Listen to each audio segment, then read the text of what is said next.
Hello everyone, আমার নতুন একটা মিনি ব্লগে তোমাদের সবাইকে স্বাগত। আজকে বাবা রুই মাছ এনেছিল। রুই মাছ আমি এখানে পটল দিয়ে আলু দিয়ে কষা বানিয়েছিলাম, আর বানিয়েছিলাম কুমড়ো আলু দিয়ে চিংড়ি মাছ, একটা চচ্চড়ি মতো। আর আমি রোজই বলি যে বাবা বাজার এনেছে, বাবা বাজার এনেছে। আসলে আমাদের বাড়িতে বাবা ছাড়া কেউ বাজার করতেই পারে না, সবজি বা মাছ যাই হোক।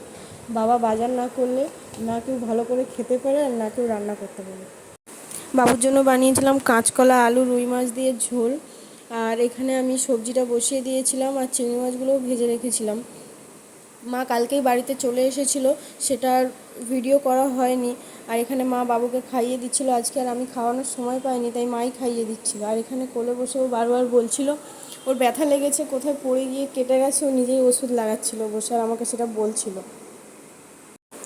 আর ও জানে এটা যে ব্যথা লাগলে ওষুধ লাগাতে হয়, ওষুধটা যেখানেই থাকে ও সেখান থেকে বের করে আনে আর একা একাই ও লাগায়।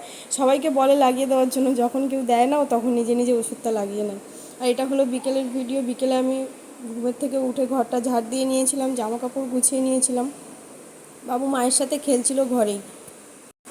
আর জানি না কেন মা যখন বাড়িতে থাকে না, ও যেন একটু বেশিই বায়না করে মায়ের কাছে।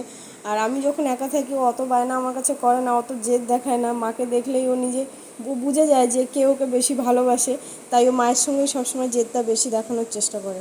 তারপর আমি এখানে রান্নাঘরটা গুছিয়ে নিয়েছিলাম, গ্যাসটা মুছে নিয়েছিলাম। আসলে দুপুরবেলা আর গ্যাসটা মোছা হয়নি, সবাই খাওয়ার জন্য চলে এসেছিলো, তাই আর সময় হয়ে ওঠেনি যে গ্যাসটা মুছে রাখবো।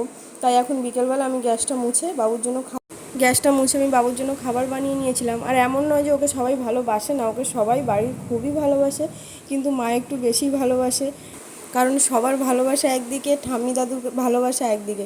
ঠাম্মি দাদু এদের কাছেই বাচ্চারা বেশি বায়না করে, যেমন মায়ের কাছে আমার ছেলে খুব বেশি বায়না করে, মারে সব কিছু করে, কিন্তু মা কোনো দিন কিছু বলেও না, বকেও না।